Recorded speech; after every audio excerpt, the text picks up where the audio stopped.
Hello, my name is Marcel Dustovitz, and I'm responsible for marketing at Cubit.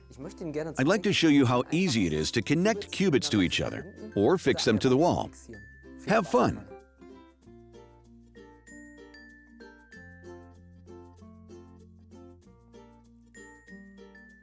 It's very easy to connect individual qubit modules to each other. You don't need any tools whatsoever. Each qubit has an all-round circumferential groove on its rear panel for this purpose.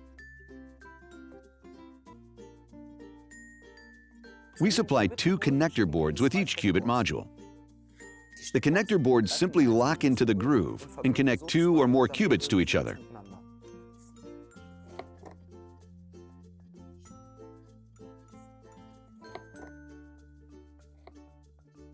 Qubits can be connected to each other on all sides.